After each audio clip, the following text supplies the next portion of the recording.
Bonsoir tout le monde, bonsoir mes frères et sœurs. Je suis là pour échanger la parole de Dieu avec vous. Sans plus tarder, j'irai rapidement sur les sujets qui nous concernent aujourd'hui. Vous savez, aujourd'hui on voit dans les églises les hommes de Dieu. Ils se disent hommes de Dieu, pasteurs, prophètes, bishops, etc., etc. Tu ne peux pas être homme de Dieu derrière la Bible, non. La Bible existait avant que toi tu le sois. On est d'accord. Donc si la Bible existe avant tout le monde, la Bible c'est juste l'acte. Vous voyez, quand un enfant naît, il a une acte de naissance. C'est l'acte que Dieu a laissé pour dire j'existais avant vous. Quand on prend la Bible, dans Genèse, c'est écrit au commencement. Au commencement. Au commencement. C'est-à-dire Dieu, c'est Dieu qui s'appelle comme ça. C'est lui qui connaît le début et la fin. C'est lui l'alpha, l'oméga. Donc, l'homme de Dieu que tu es, tu ne l'es pas derrière Dieu. Non. Tu l'es parce que la Bible existe. Si la Bible existe, faisons la volonté de Dieu. Dieu a laissé les principes dans la Bible. Les principes de Dieu sont dans la Bible. Tout ce que tu fais hors Bible n'est pas la volonté de Dieu. Tout ce que tu fais qui n'est pas dans la Bible n'est pas la volonté de Dieu. Si ce n'est pas la volonté de Dieu, alors c'est la volonté de qui? D'office, c'est la volonté du diable. Tu sais, le diable sans le savoir. Et la Bible dit, Satan se déguise en lumière d'ange pour nous tromper, nous séduire. À partir de ce moment, ce que tu fais qui n'est pas dans la Bible, c'est anti-biblique. Et celui qui est anti-biblique, c'est l'antéchrist. Et l'antéchrist, c'est Satan. Donc nous avons appris la venue qui est déjà là, qui sème déjà la terreur. Vous voyez? Je vais prendre juste un fait. Aujourd'hui dans les églises. On dit, viens posséder ton mois. Ce mois de janvier, venez posséder. On dédie le mois à des thèmes anti-bibliques. Ce mois, c'est le mois où ton Goliath va tomber. Va tomber, le futur va tomber. Pendant que Dieu a dit sur la croix, tout est accompli. Pendant que David a vaincu son Goliath déjà, tout est déjà fait. On conjugue votre vie au futur. Parce qu'eux-mêmes ne sont pas sûrs du présent. Pendant que Dieu lui répond au nom de je suis, c'est lui qui s'appelle je suis. Tout est déjà accompli. Tout est déjà accompli. Pour faire la volonté de Dieu, on n'a pas besoin d'être au futur.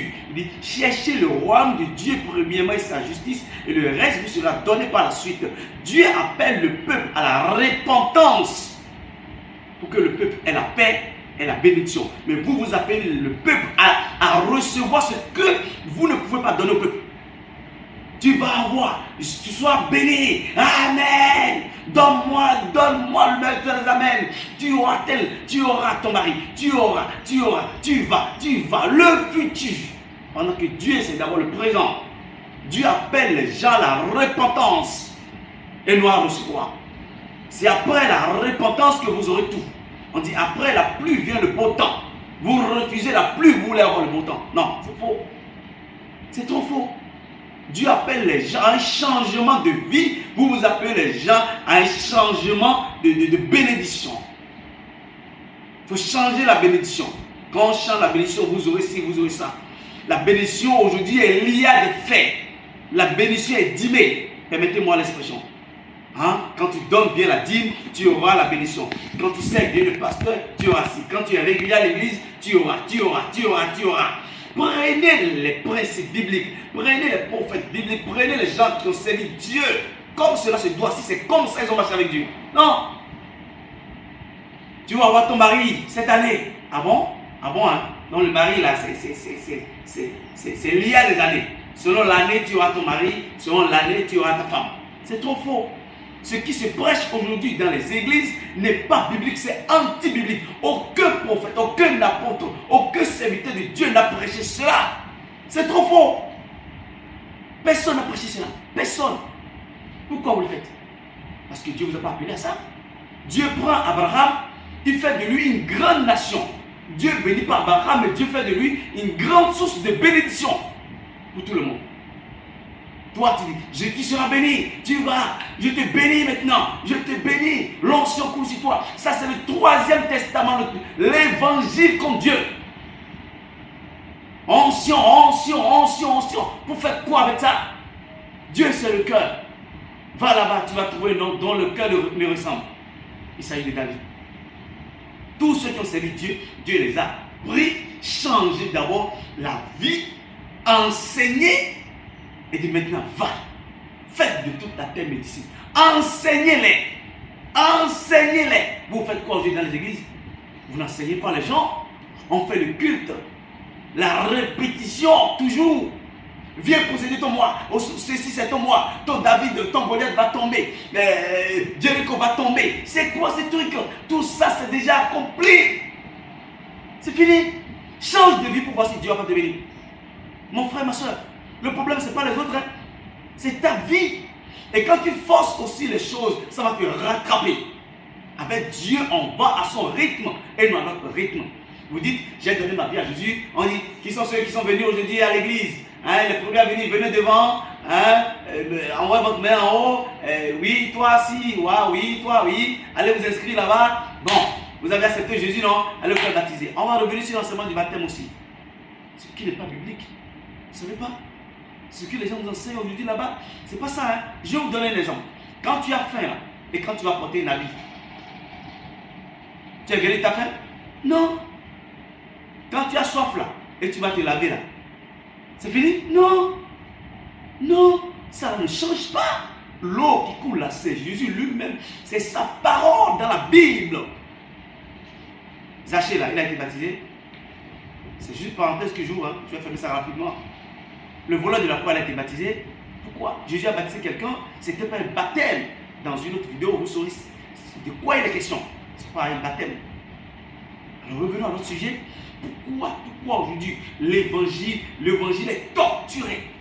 C'est quoi cet évangile que les gens prêchent? Ils ont créé le Troisième Testament parce que l'ancien et le nouveau, ils ne comprennent pas. Ils ne comprennent pas. Et Paul a déjà parlé de ça. Paul a parlé de ça aux habitants de Galates. Prenez Galates 1, je vais demander à une soeur de me donner lecture. Galates 1, verset 6 à 12. Galates 1, verset 6 à 12. Oui. Je m'étonne que vous vous détourniez si promptement de celui qui vous a appelé par la grâce de Christ. Paul est étonné parce que les gens sont détournés de l'évangile qui nous a appelé à la grâce. C'est une grâce. Vous savez, dans l'ancienne alliance, Dieu n'avait pas une famille, Dieu avait un peuple. Dieu n'avait pas des frères, mais Dieu avait des serviteurs.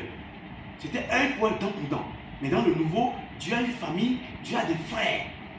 Donc, c'est la grâce maintenant, alors que l'autre, c'était la loi. Donc, Dieu nous appelle par la grâce. L'évangile aujourd'hui, c'est la grâce. C'est la repentance seulement. C'est un changement de vie. Oui, on l'écoute, ta soeur.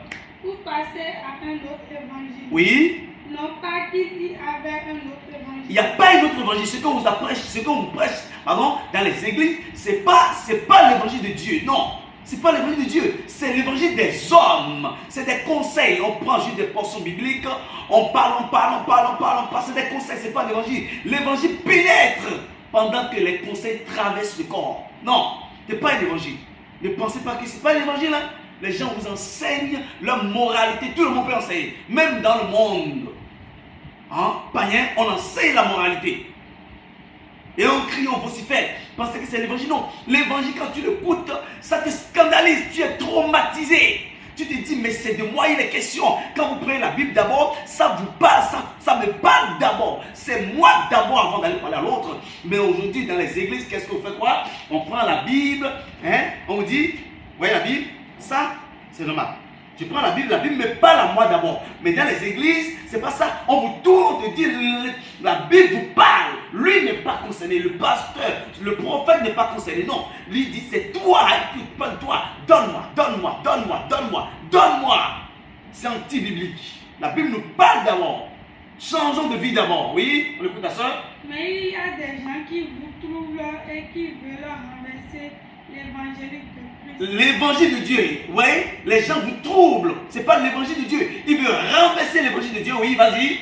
Mais quand nous-mêmes, quand un ange du ciel annoncerait un autre évangile, que celui que nous vous avons prêché, oui, qu'il soit anathème. Paul dit, même si un ange vient, il annonce quelque chose d'autre, qui n'est pas celui que nous, les apôtres ont annoncé, y compris Paul, que l'ange soit maudit. Et on prêche quoi dans les églises? Oui, vas-y rapidement. Nous l'avons dit précédemment. Oui. Et je le répète Oui. à cette heure. Oui. Si quelqu'un vous annonce un autre évangile Oui. que celui que vous avez reçu, qu'il soit anathème. Oui. Et maintenant, est-ce la faveur des hommes que je désire ou celle de Dieu? Les soi-disant hommes de Dieu qui vous parlent à l'église, c'est pour s'il vous plaît. Quand tu tournes la Bible, c'est pour que moi je sois un héros. Oui, c'est lui qui fait tout. On va prier, prier, prier, prier, prier. C'est pas de la prière qu'il est question, il s'agit de la repentance. Non, c'est pas la prière, c'est la repentance. Lisez la suite à la maison, vous allez voir. C'est la repentance, ce n'est pas la prière. La prière ne sauve pas. La prière ne va pas nous conduire au ciel, c'est trop faux. C'est la repentance, la communion Dieu et nous.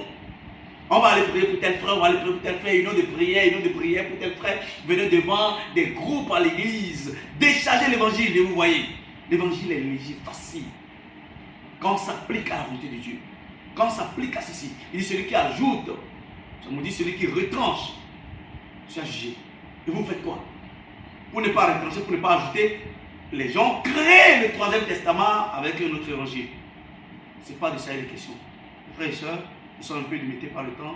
Nous allons revenir dans une autre vidéo. Merci beaucoup et à la prochaine.